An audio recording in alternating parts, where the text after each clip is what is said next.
Welcome to Donmar TV News Channel. Pinayagan ng Court of Appeal si Nobel Peace Prize awardee at Rappler CEO Maria Ressa na magtungo na sa Amerika. Sa resolusyon inilabas ng CA 8th Division, pinayagan ang hiling ni Ressa na makadalo sa programa sa Harvard University sa Boston at pagbisita niya sa magulang nito sa Florida mula Oktubre 31 hanggang Disyembre 2. Hiniling din niya sa Court of Appeals na maglagak ng 500,000 pesos travel cash bond at isumite nito ang itinerary kabilang na ang pagbisita sa kanyang magulang. Pag nakabalik na ito ay agad itong mag-report sa Court of Appeals sa loob ng 24 hours.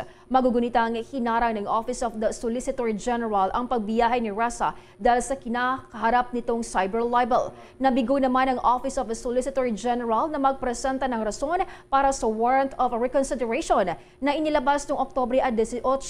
Kaya pinayagan nilang makabiyahe si Ressa sa ibang bansa. Ito yung mga gusto kong makita sa kandidato. Alam mo yon? Ito, halimbawa, etong kay Loren Legarda, di ba, na no one time, kasi walang biro, napanood ko ito nung isang araw, yung kay interview niya kay Karen Davila. Nung pinanood ko to, sabi ko nga, etong alin to, although, sabi ko nga, taga ABS-CBN to, aantayin ko pa rin yung kanyang stand pagdating ko sa ABS-CBN. Di ba kasi kumakandidato ngayon to senador eh. Pero nung nakita ko to, sabi ko, ito yung mga may utak. Ito yung mga dapat mailagay. Kasi ito, nag-file siya ng bill, 1 tablet, 1 student. Ibig sabihin, isang vitamin C. Hindi tablet na inumin. Tablet, ibig sabihin, ang bawat estudyante kailangan mabigyan ng tablet. Tama ho yun. Dapat ganito. Dapat ganito ang plataforma. Dapat ganyan. Ayan o. Ito, papakita ko ha. Sabi dito. Ayan. Etong 1 tablet na final niya, House Bill 10405, also known as 1 Tablet, 1 Student Act, magpo-provide sa public elementary and secondary student as well as student enrolled in state universities and colleges. 1 tablet. Alam mo yun, sabi ko nga, yan yung mga bagay na alam mong may utak yung may alam, hindi yung katulad ni Pacquiao, may hira, bigyan ko kayo 1,000. Sigurado kayang 1,000 na yan, mapupunta yan sa tama? Naintindihan nyo ibig ko sabihin? Sa tingin mo yung 1,000 na yan? Kung ganito na lang ang mga ginagawa mo bilang senador, hindi wala kang ginawang ganito. Diba? Hindi, yung file na yan, matagal na ho itong na-file. Noon pa ho ito. In-urge na ngayon na magkaroon ng mga... sabi ko nga, pag kunwari naging batas to, saan kukunin yung pera? Pag tinanggal na naman yung sinasabi ni Isko Moreno na babawasan ng tax ang mga oil, saan mo kukunin na naman to? Diba? Ang gandang, ito yung mga magagandang bill. I really don't know Loren Legarda ha. Hindi ko po siya kilala, personal. Pero sabi ko nga, binabasa ko kasi yung mga pag tinitingnan ko, pag may maganda akong nakita, anin ko. Ito, maganda. Sabi ko, ang ganda eh. Kaya sana, yung mga susunod na kandidato, o kung sino man, sana may mga ganito kayong file. File. Tama, meron kayong ganitong na file na bill. Bilang kongresista kayo, senador kayo, anong nagawa ninyo? Diba? Yan nga, sabi nga ni Sir Randel, doable. Team 4KV, maraming salamat po ha, salamat. At Rachel Go, watching from Yokohama, Japan, salamat po. Yan wow, ganyan sa Canada, wifi naman sa kanila every student. Oo nga Actually, sana nga magkaroon pa tayo ng bill na kailangan ng LGU maglagay ng mga wifi spot sa bawat barangay.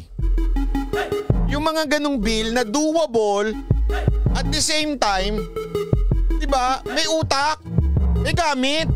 Hindi yung ano-ano. Di, basta bigay tayo mahirap. Hindi, wag naman ho tayo wag ho kayo masasaktan kayong mga nabibigyan. Marami ho sa atin nabibigyan. Yung iba, tama naman ginagamit nila pangkain, pangulam, pangkanin. Pero marami rin naman ho ginagamit sa Tong Eats, ginagamit sa Red Horse, ginagamit sa talpakan. Kasi nga, pera. Diba? Hindi katulad ng ganito. Yan ang trabaho nyo. Yan na yung tanong ko eh. Tanong ko yan kay Isko. Isko, mayor ka eh. Kahit pa paano, hawak mo yung mga councilor. Kamusta ho ba yung mga estudyante nyo ho dyan? Kasi may mga nakita ko, nagbigay sila ng mga tablet. Okay. Pero lahat ho ba nabigyan o hindi? Yan ho sanang magandang ipagmalaki kesa yung, hindi, basta babawasan ko yung tax ng oil, ganyan-ganyan. Oh, ikaw, Pacquiao, ang tagal mo ng senador, ang tagal mo ng kongresista. May nagawa kang ganyang bill? Kung wala, shut up ka na lang. Diyan ka na lang sa pagboboxing. Ha? Diba? How I wish ma-interview natin si Madam Loren. Kasi alam mo, isa pang gusto ko dito kay Madam Loren. Ano siya, mahilig siya sa garden. Napanood ko kasi yung niya. Sabi ko, gusto ko magkaroon ng ganyan, garden. Tapos yung kukuha ka lang ng okra, kukuha ka lang ng mga malunggay, tapos lulutuin mo na. Kung meron nung nanonood dito na may kakilala kay Madam Loren Legara, gusto ko siya ma-interview doon sa garden niya, tapos pipitik na rin ako ng mga okra. At saka dami niyang gulay-gulay doon. Pwede makapitik na rin ako para hindi naman masira yung tiyan ko. Sa mga luma ko ng gulay. Nananawagan ako kung meron gusto ko siya ma-interview. Ha? Hindi kasi alam mo, isang gusto ko pa dito. Sorry wag ko kayo magagalit ha. Gusto ko sa kanya kasi yung pagiging environmentalist niya. Alam mo, ito walang biro ito. Yan ang magiging problema natin. Alam niyo yung mga napapanood nyo sa Netflix, yung mga movies na kung saan wala nang halahalaman, yung mga future. Posible ho tayo maging ganun. Kasi basta aralin nyo. Alam nyo ba ang nakakasira ng ating kalikasan? Ay yung pagpatayo sa mga animal. Honestly. Yung pagkain ho ng mga, ayoko na makipagtalo dyan, pero isa ho yan sa mga pinaglalaban ng mga nagve-vegan ho. Kasi masisira ang ating nature. Kaya sana ho magkaroon talaga tayo ng namimiss ko kasi honestly namimiss ko po si Madam Gina Lopez. Nakasama ko po yung si Madam Gina Lopez. Grabe ho ang passion nun pagdating sa environment. At alam nyo, walang biro nakita ko yun kay Madam Loren. Kahit paano sabihin nila, sana lang, Madam Loren, pagdating mo sa ABS-CBN, wag nyo hong kampihan. I mean, wag ho sana. Pag hindi nyo kinampihan yan, ay sabi ko sa inyo, ako magiging campaign manager ninyo. Kasi yung ibang mga plataforma ni Madam Loren, gustong-gusto ko yung pagiging environmentalist niya. So, sorry environmentalist po kasi ko Para.